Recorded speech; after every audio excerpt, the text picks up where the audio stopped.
Judge Grayson thought he was sentencing a clueless teen, until the defendant started dismantling the case like a seasoned lawyer. The air inside the Los Angeles County Courthouse felt thick, almost suffocating. Rows of spectators filled the gallery, murmuring among themselves as they watched the scene unfold. The defendant's table looked too big for the young man standing beside it. Hands in his pockets, chin lifted just enough to show he wasn't afraid. Jalen Dawson, 19, accused of grand theft auto and resisting arrest. The charges were serious, but the way Judge Walter Grayson looked at him made it clear.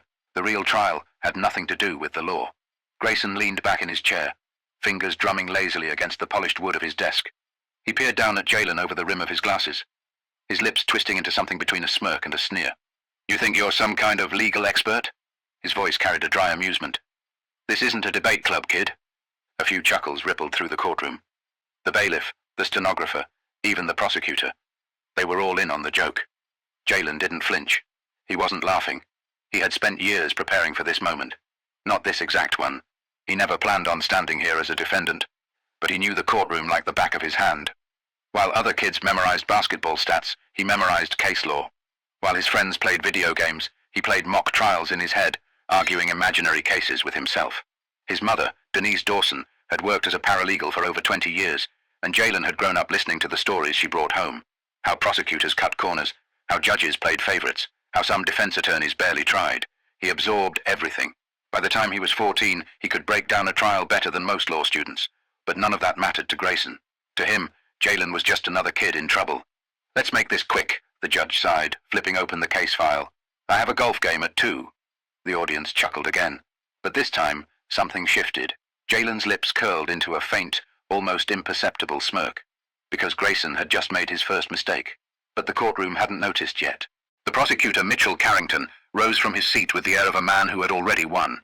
His suit was crisp, his tie perfectly knotted, and his voice carried that rehearsed confidence of someone who had delivered the same speech 100 times before. "Your Honor, the state will prove beyond a shadow of a doubt that the defendant, Jalen Dawson, was caught red-handed in a stolen vehicle. A 2022 Audi A6 reported missing just hours before his arrest. Officers pursued him through downtown, where he allegedly attempted to flee before being apprehended. His fingerprints were found on the steering wheel. The prosecution submits that the evidence speaks for itself." The words landed with weight. The crowd in the gallery shifted, whispering among themselves. On the surface, it sounded damning. A stolen car. A chase. Running. Judge Grayson glanced at Jalen over the rim of his glasses, then turned back to Carrington. "Go on." The prosecutor walked toward the jury box, his polished shoes clicking against the floor. "The defense may try to convince you that this was all a misunderstanding, that Mr. Dawson is some unfortunate victim of circumstance." He turned, locking eyes with Jalen for the first time. "But let's be honest. What kind of victim runs from the police?" The tension in the room thickened. Judge Grayson leaned forward, resting his chin on his hand. Jalen didn't blink. Carrington continued, flipping through a stack of papers. "Your Honor, I have here the testimony of Officer Daniel Ruiz, who personally witnessed the defendant behind the wheel before he attempted to flee. The car was confirmed stolen. The arrest was made by the book." Grayson exhaled through his nose, nodding.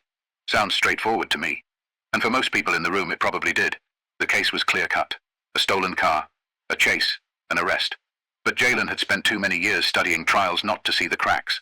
Still, he stayed silent, watching, waiting. Judge Grayson tapped his gavel lightly. "All right, let's hear the defense's response." He turned to Jalen's lawyer, a public defender named Lisa Thornton, who had barely said 3 words since stepping into the courtroom. She stood up, shifting nervously. "Your Honor, my client." Jalen placed a hand on her arm, a silent request. She hesitated, then sat back down, and for the first time, Jalen spoke. "I'll be representing myself, Your Honor." The room went completely silent. Grayson stared at him, clearly amused. "You'll what?" Jalen's voice was calm, steady. "I'll be defending myself." A murmur spread through the courtroom. The bailiff's eyebrows shot up. Carrington's smirk faltered for just a second before he let out a sharp laugh. This should be interesting. But no one was laughing when Jalen took his first step forward, because everything was about to change. The weight of the courtroom settled around Jalen as he adjusted his stance, his hands still in his pockets. He let the silence stretch just a little longer, enough to make them uncomfortable. Then, finally, he spoke. "Your Honor, before I begin, I'd like to confirm something with the prosecution." Carrington raised an eyebrow, crossing his arms. "Go ahead." Jalen took a slow step forward. "You said, Officer Daniel Ruiz, personally saw me behind the wheel before I was arrested, correct?" Carrington exhaled sharply, already bored. "That's right. And that testimony is written in his report." "Of course it is." Jaylen nodded, then turned to Judge Grayson. Your Honor, I move to dismiss that testimony as evidence. Grayson squinted at him. On what grounds? Jaylen pulled his hands from his pockets for the first time and gestured toward the prosecution's table. Because Officer Ruiz never saw me in that car. In fact, he wasn't even on duty when the chase began. A flicker of confusion crossed Carrington's face. What are you talking about? Jaylen took another step forward. Your Honor, if the court allows me, I'd like to submit a request to verify Officer Ruiz's GPS logs from that night. If his report says he witnessed me in the vehicle, then it should match his location history. But he let the word hang in the air. I have a feeling it won't. Now the murmurs in the gallery grew louder. Grayson frowned, glancing toward Carrington. Counselor? Carrington cleared his throat, his jaw tightening. That report was filed by an officer of the law, Your Honor. Are we really going to take the word of a defendant over a trained professional? Jaylen gave a small, almost casual shrug. If the officer was where he claimed to be, then the GPS data will prove it. But if he wasn't, he let the sentence trail off. Grayson studied him for a long moment, then turned to Carrington. Does the prosecution have any issue with verifying the officer's GPS logs? Carrington hesitated. The pause was just long enough. The jury noticed. The gallery noticed. And most importantly, the judge noticed. Jaylen took a quiet breath. He had spent years watching trials, studying prosecutors, their tactics, the way they played the system. And there was one thing he knew without a doubt. If Carrington was confident in his case, he wouldn't be stalling. Grayson sighed, rubbing his temple. Counselor? Carrington finally shook his head. No objections, Your Honor. But the shift had already begun. For the first time, the courtroom wasn't laughing anymore. The courtroom was silent, but the tension was loud. Carrington shuffled his papers, his polished confidence cracking around the edges. Your Honor, while we wait for the GPS records, the fact remains that the defendant's fingerprints were found on the steering wheel of the stolen vehicle. Jaylen gave a small nod, his face unreadable. That's true. He took a step forward. But let's talk about that evidence for a second. Grayson raised an eyebrow, gesturing for him to continue. Jaylen turned to the jury, making eye contact with each one of them. The prosecution wants you to believe that finding my fingerprints in a car means I stole it. That's the story they're selling. But let's think about this logically. He took a deep breath, his tone staying calm, controlled. Let's say you walk into a department store and try on a jacket. You put your hands in the pockets, maybe zip it up, then put it back on the rack and walk out. A few hours later, someone shoplifts that jacket. Would the fact that your fingerprints are on it mean you stole it? A few jurors exchanged glances. Someone in the gallery muttered something under their breath. Jaylen didn't give them time to recover. The car in question was parked outside a 7-Eleven hours before the alleged theft. I was inside that store with 3 friends. And yes, when we walked past the car, I leaned against it. I even opened the door. Because it was already unlocked. I didn't think much of it. Didn't take the car, didn't drive it, didn't steal anything from inside. Just a dumb moment of curiosity. He let that sit for a second. Then, in a voice that cut through the silence like a scalpel, he asked, Does touching something make you a criminal? Carrington cleared his throat, flipping through his notes, searching for something, anything, to regain control.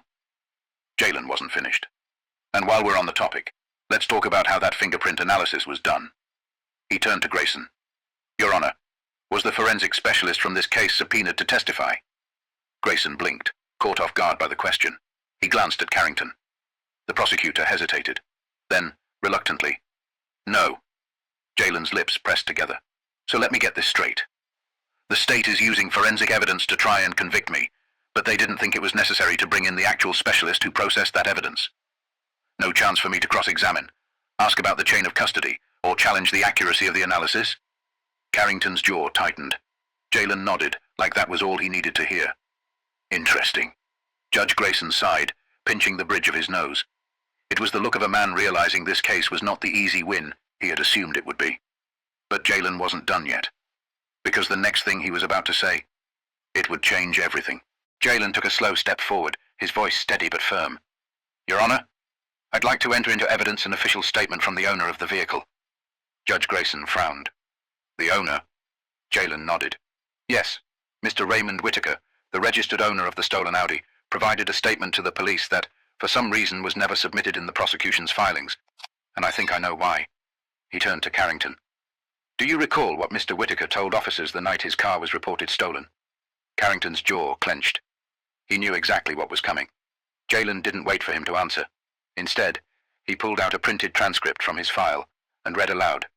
I left my car running when I ran inside the gas station. Some kid must have jumped in and taken off. But it wasn't the guy you arrested. I saw the kid, and he was white. A collective gasp rippled through the courtroom. Jalen held the paper up.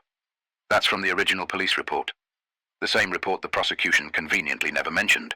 He turned back to Judge Grayson. The arresting officer omitted this from his testimony. The prosecution ignored it. And yet they want this jury to believe that I, someone who doesn't even match the description of the real thief, was guilty beyond a reasonable doubt. Carrington stepped forward, scrambling. Your Honor, this is irrelevant. The defendant was caught in possession of the vehicle. But Jalen shook his head. No, I wasn't. His voice didn't rise, but it cut through the courtroom with sharp precision. I was arrested blocks away from where the vehicle was abandoned, walking home after getting snacks with my friends. I wasn't in the car. I wasn't near the car. I wasn't running from anything. The only thing tying me to this case is bad police work and assumptions. Judge Grayson let out a slow breath, rubbing his temple. The case was unraveling fast, and everyone knew it. Jalen turned back to the jury. The real suspect got away that night. The officers found a black kid in the same general area and decided that was close enough. That's what this case is really about. Silence. Grayson cleared his throat and adjusted his glasses. Does the prosecution have anything further? Carrington was stiff, his face flushed. No, Your Honor. Judge Grayson exhaled. He looked at Jalen for a long time, then glanced at the jury. Finally, he leaned forward and spoke the words that would stay with everyone in that room. Case dismissed. A beat of stunned silence, then chaos. Half the courtroom erupted, some in disbelief, some in quiet relief. The gallery stirred, reporters scribbling in their notebooks. Jalen didn't move right away. He let the moment settle, let the reality sink in for everyone. Judge Grayson, still gripping his gavel, looked at Jalen with an unreadable expression. There was something in his eyes that hadn't been there before. Recognition. Maybe even regret. Jalen met his gaze, then turned to leave. But just as he reached the door, the judge spoke again. Mr. Dawson. Jalen stopped, but didn't turn. Grayson hesitated, then finally said, You should consider law school. Jalen smirked. He didn't need to consider it. He was already on his way. Outside the courthouse, the air was thick with voices. Reporters swarmed the steps, their cameras flashing, microphones thrust forward like weapons. Jalen, did you know the judge would dismiss the case? What are you going to do next? How does it feel to outmaneuver a seasoned prosecutor? Jalen pulled his hoodie over his head, ignoring the questions. He wasn't interested in the spectacle. This wasn't about proving how smart he was. It was about something bigger. His mother, Denise, was waiting for him at the bottom of the steps. Her arms were crossed, her face unreadable. For a long moment, she just looked at him. Then finally, she shook her head and let out a breath. Boy, you scared me half to death. Jalen chuckled, scratching the back of his head. Had to take a risk, Ma. She stared at him a second longer, then pulled him into a tight hug. You always were the stubborn one. The cameras kept flashing, but Jalen wasn't paying attention to them anymore. Across the street, standing by his car, Judge Grayson watched. His posture was different now. The arrogance was gone. His expression wasn't amused anymore. It was something else, something closer to reflection. He hadn't expected this case to be anything more than routine. Just another day, another defendant, another guilty plea. But now, he knew he'd remember this one. Because Jalen had done something most people never could. He made the system look at itself. And for once, it blinked first. Here's the lesson we should learn. How many other cases had gone this way? How many people had been convicted? Not because of evidence, but because of bias, shortcuts, and a system that cared more about closing cases than finding the truth. Jalen had the knowledge to fight back. But what about the ones who didn't? This wasn't just about one case. It was about all of them. He knew what he had to do next. This courtroom wouldn't be the last one he stood in. But next time, he wouldn't be the defendant. He'd be the attorney. And when that day came, he wouldn't be the only one. If this story made you think, even for a second, then share it. The justice system is built on laws, but it's run by people. And people can change, but only if we make them. Hit that like button, subscribe for more stories that matter, and let's keep the conversation going, because next time, it might not be Jalen. It might be someone you know.